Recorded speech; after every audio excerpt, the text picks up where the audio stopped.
Hi friends, welcome to Calm in the Chaos Homeschool.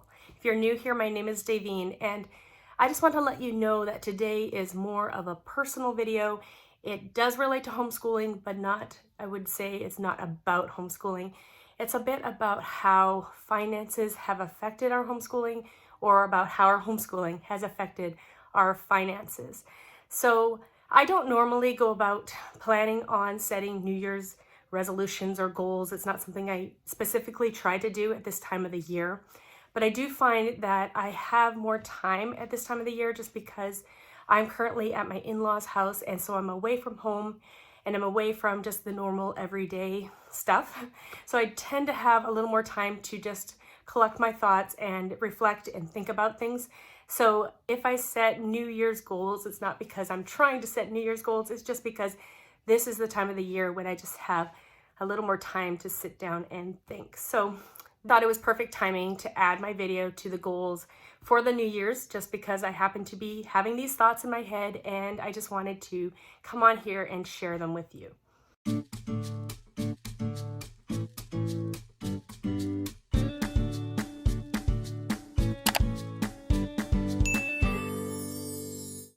I just want to say that today's video is a collaboration hosted by Alicia from Sunny Mountain Homeschool. Thanks very much for organizing this collaboration. I will link in the description box below a link to all the other moms who are sharing their 2003 homeschool goals. So definitely check that out after you watch this video. So this video is more about, I would say, finances in a home and how homeschooling has affected our family finances, as well as how our finances affect our homeschool. So I'll probably be adjusting here. I'd have some light coming in here and it might be changing direction. So if I'm moving around, that's why.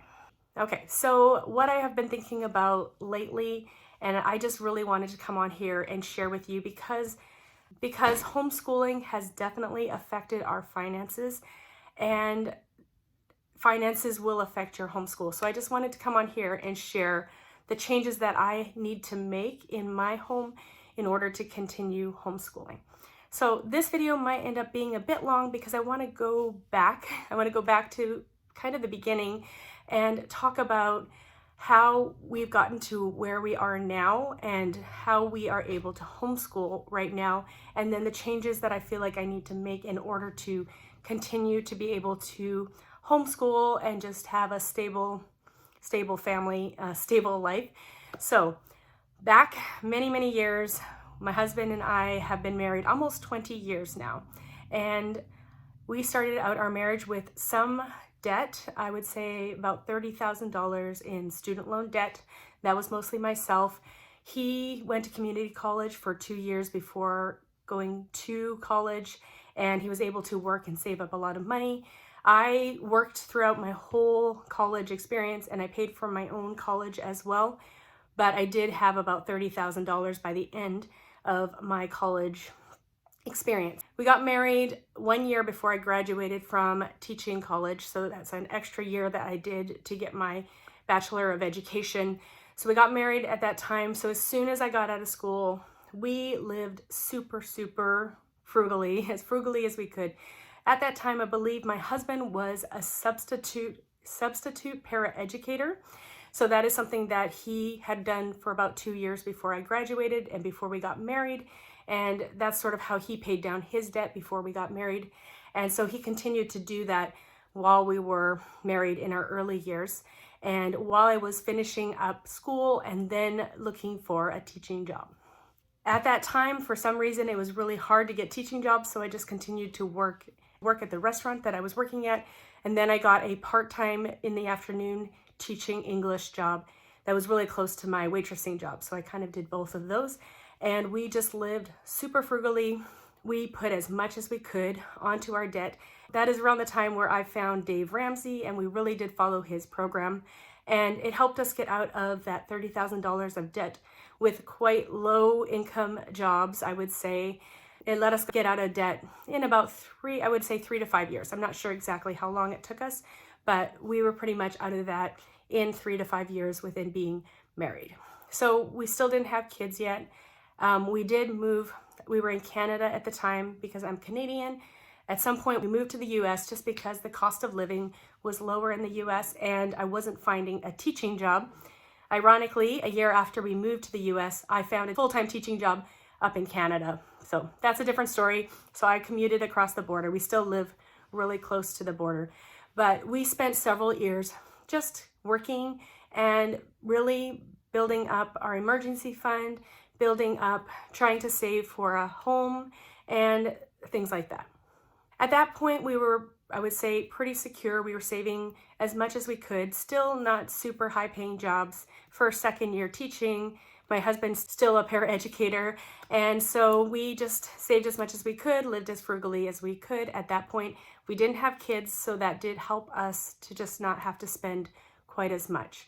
Several years later, early into my 30s, my parents both passed away from cancer pretty suddenly, I would say.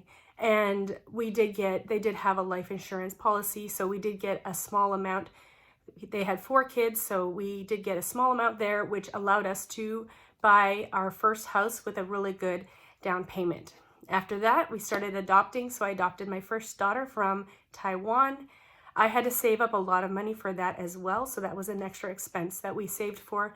I would say it was inexpensive comparatively for international adoptions. It was probably about $10,000 that we saved up for that, so we did that.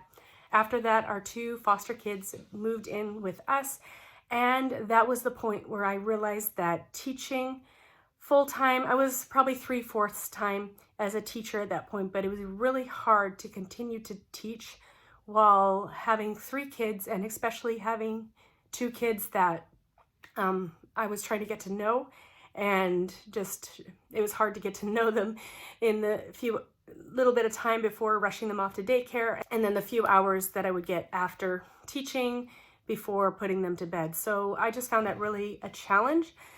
So it was during that time where I learned about some online businesses that I could work on. So I started working on those businesses with the plan to be able to replace my income with at-home work. So I probably worked at that for at least 3, maybe 4, maybe 5 years. I can't even remember exactly, but I worked on my businesses for a very long time.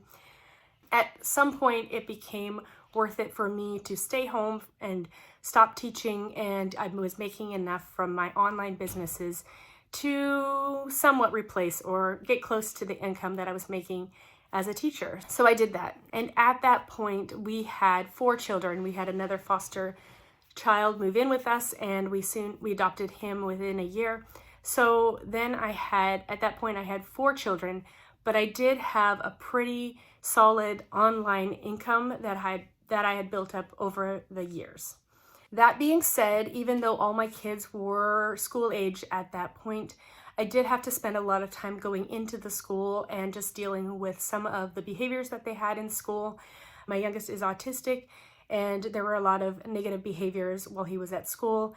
And my other 2 children, they have ADHD, so there was issues on the bus when they had long bus rides, and just issues with paying attention and actually retaining any information at school. So there was still a struggle at school, and I was working on my online business I would say pretty much full time during those years.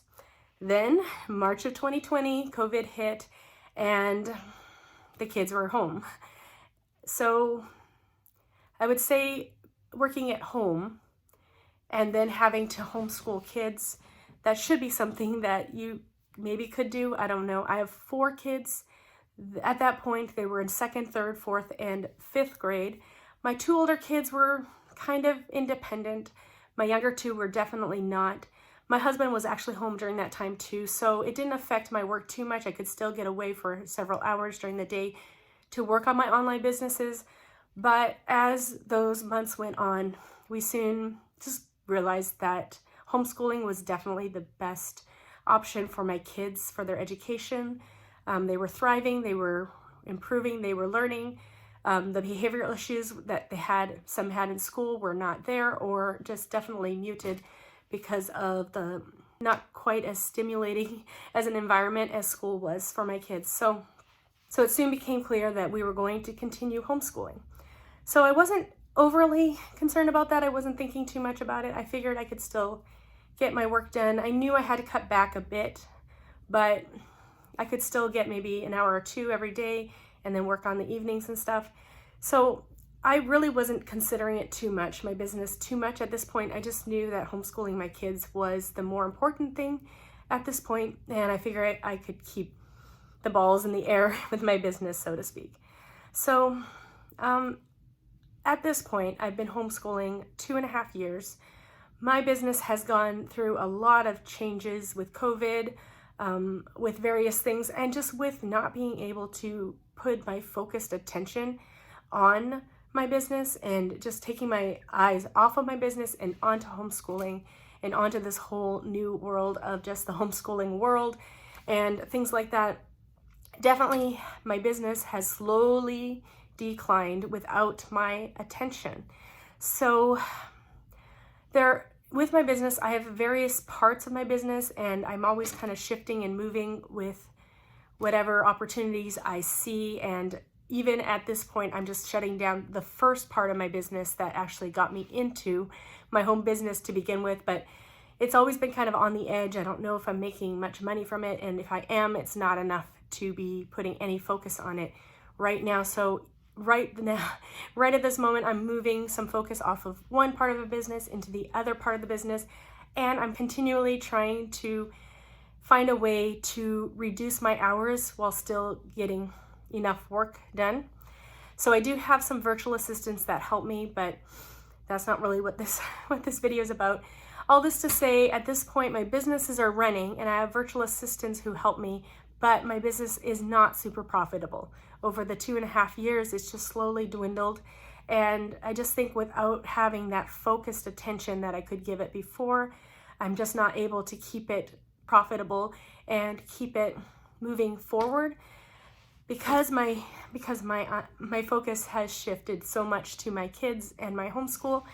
And I think that is okay. I think that's okay. Now is the season for me to homeschool my kids. I don't have that much longer with them. Right now, my two youngest boys are 10 years old. So really I have about 8 years of homeschooling left, and then I will be, I don't know what I do after that. So it's a short period of time, relatively short period of time. That being said, I have lost my income, the income that I used to have before that helped us with our family. And I would say over time, we built up a good buffer. We have some good investments. We have, mutual funds and things like that. So we have stuff in retirement and ready for the future. But looking at our finances right now and just trying to see where everything's going, we are overspending. I will say we are overspending. We went through a period of time when we had my husband's income, we had my income, and we had enough to not have to worry. Had enough to not have to worry about the little expenses and where things were going, and still able to save some money. So that period has ended. So I just want to say, if you are considering homeschooling, or if you homeschool and you want to do both, you want to homeschool and you want to have a job, or you want to have a full-time job, or if you have a full-time job and you're wondering if it's possible to homeschool at the same time, I'm going to tell you it is possible. It's definitely possible. There's lots of people who do it successfully. I happen to be one that I have a really hard time focusing on too many things at once. And I think just over time, I do lose interest in things. So with my businesses, when homeschool came along, that just became my all-encompassing, my focus went onto homeschooling. And I think that's right for me, but some people are better able to balance the two. And the type of homeschooling I do is very involved with my children. As you heard at the beginning, I was a teacher. So I do enjoy teaching, planning, things like that for a classroom or for students. So I really enjoy very hands-on approach with my kids, but that is not the only way to homeschool. There are a lot of programs that are much more self-directed homeschooling or individual, there's online programs, there's just more programs that kids can do on their own. It's just not what I've chosen to do with my kids, and there are sacrifices for that. The sacrifice of my business, of my income at this time. So I don't want to make it seem like you can't do both. You can definitely have a part-time job, full-time job, make money while homeschooling, but you need to take into account how old your children are. Are they able to be independent? And then what sort of curriculum you are using. So I'm making my choices. My choices are to be more hands-on, to have more interactive curriculum, to be with my kids, working on homeschool and teaching them. And 3 of my kids do have special needs, so it just probably takes a little more time for me to homeschool my kids. That being said, I could definitely cut back on my hours in working with them, and I should be able to focus some on my business. I just haven't been able to do that personally. It's just been really hard for me to set aside my focus on something else.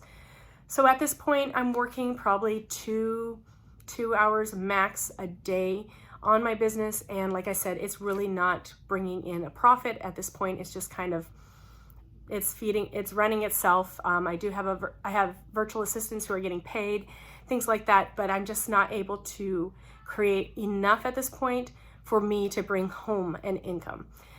So that being said, I went online and I started using Mint. I've heard about it a few times. I'll link it below. This is not an affiliate link. I'm just something I'm using right now to try to figure out what's happening with our finances. I've known that I needed to look at it. I've known that we were overspending for a while, but like I said, we had a cushion there. It wasn't overly concerning. It wasn't a point where I was worried about it, but I knew that during this Christmas break, I needed to look at our finances and see what was happening and where everything was going, and make some plans on figuring out how to live within our means, because obviously that's something you need to do long term.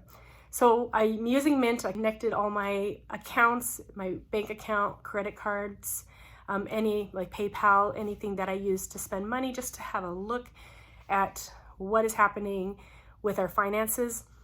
And there'll be some of you who have never been in the position where you didn't have to pay close attention. So you guys already know how to do all this. And I would say our early marriage years, our early family years, I was definitely paying close attention, making sure I knew what we were spending, even doing the cash system like Dave Ramsey suggests. And there have been years where I've had to do that. And then we just didn't have to do that for a while. And it was really nice. And yeah, it was nice having 2 incomes and not having to really worry about a Starbucks coffee and things like that. That was kind of my goal. I wanted to get to the point where I didn't have to worry about getting a Starbucks, but we are at the point where I do have to think about that. And so upon looking at our finances, we are definitely overspending. I would say at least overspending by at least $500 a month, maybe more. So we really have to cut down. Like I said, I was making a full-time income, I would say maybe $3,000 at least during parts of my business. And we went down to like $1,500 last year, which was okay. But I have had to cut that completely at this point. So I may make maybe $100 on YouTube at this point, if you're curious on what someone might make on ads or things like that about a year in. But I do get some free curriculum when I do some curriculum reviews. Once in a while, I'll get some free curriculum, a little tiny bit of affiliate income. So I would say an average about $150 a month. So it's not really much to talk about at this point. It doesn't really do too much for our whole family finances. So basically, I'm cutting out a whole income at this point, not directly from $3,000 a month to zero, but about $1,500 a month to zero on that side. And then my husband, he is still a paraeducator, so he doesn't make a ton of money. So that's where we're at. We have pretty small income, I would say, for a family of 6. I do need to figure out where to cut and what I'm going to spend money on. I did kind of make my budget, my ideal budget. Of course, Christmas is crazy and it's all off with the shopping and the things like that. So I'm looking forward to seeing what our budget looks like next month, but I still think it's going to be a little, I think we have some spending to cut. So all this to say, I have a goal. My goal at this point, and I don't know if it's even enough, but my goal at this point is to have cut $600 of expenses from our day-to-day money by 6 months from now, so about $100 a month. That will get me a good start. I would say we are still saving about $200 a month, so that's still going to savings. I mean, we don't, like I said, we're drawing from savings, so there's no point in saving, but that's like going into long-term retirement type savings at this point. But we need to cut some things. So just wanted to share that with you. Just talk about real struggles of homeschooling, real sacrifices that you might have to make in homeschooling, but it's worth it for me. Like I said, I only have about 8 more years with my kids, I don't know, at home as my children and homeschooling them. And so it's such a short amount of time. And I don't know exactly what I'm going to do in the future, which scares me. Scares me a bit. I usually have a plan. I'm hoping I'll have some kind of business set up by then that I really enjoy. And I'm hoping that over the years, as my kids are getting older, I'll be able to add more things, especially in the homeschooling realm. I really enjoy, like I said, teaching and homeschooling, but I don't think I could go back. I don't think I could go back to the traditional classroom. I only always taught in private schools, other than a few subbing things here and there, but I know I could not go back to the public school and even the private school. I think I would have a hard time going back to teaching. I really like to create my own things. I really like having my own business and being able to set my own goals and just work towards that. That being said, you don't have a steady income. You really just have to work really hard and make it work for you. And sometimes you fail at certain things, and that's just part of being your own boss. And your own boss, you just have to try things out and see what sticks and see what doesn't. And then there's phases of life. And it's just been hard for me to hold on to the income that I was making with my focus so much in a different direction. So that is where I'm at with 2023 goals. Really, it's a financial goal. I really can only focus on a few things at once, and I think that's a really important one for us right now. Maybe I'll do an update in about 6 months to let you know if I've been able to cut that $600. It's going to be a challenge. It's going to involve things like cutting some of our groceries. I would say probably shopping our pantry and our deep freeze and our fridge a little bit more. I am probably going to have to cut the once a month cleaning that the lady comes and does at my house. I'm really scared of doing that. I am not great at deep cleaning and keeping things clean, but maybe I'll need to put in a system and actually teach my kids how to clean some bathrooms, because they don't really know how to do that, and I definitely did as a child at their age. It's going to involve maybe taking a look at our cell phones, where we can cut there, taking a look at our cable, seeing if there's other options, taking a look at our internet, seeing if there's options there. We don't spend a ton of money on clothing. I mean, other than what we need to, but we really don't spend a lot of money in that area. Groceries, I feel like we're pretty reasonable, but I definitely think we can probably cut a little bit there. So I don't know. We'll see if I can cut $600 off of our spending, and that will be a challenge, and hopefully that will get us to where we need to be financially. I don't know, maybe I need to get a part-time job that pays consistently. I'm not sure. I think we'll just go these 6 months and see what cutting that $600 does, and just look at a regular month and not a Christmas month, and while taking into account we need to save for Christmas, right? Things like that. But that is where we're at. So I apologize if this video was long. I would love to hear from you. What are some things that you are looking at in the upcoming school year? What are some of your goals for your life, for your family, for your homeschool? What are some areas that you feel like you really need to focus on? yeah, I would love to hear what you guys are dealing with right now and what you're going through. And I just want to reiterate, if you are looking into homeschooling and you're not sure if you should do it or not, because you're not sure if you're going to be able to do it financially, I would say it's so worth it to give it a try. It's so worth it to homeschool. If you think you think you should homeschool, you probably should, because if you're feeling, there's a reason. Nobody just thinks, oh, I want to just homeschool my kids for no reason. There's a reason why you want to homeschool. You in your gut, you feel like it might be better for your children. And I would say most of the time that is probably true, and you should try it out and just let the finances go where they may. Obviously, be smart.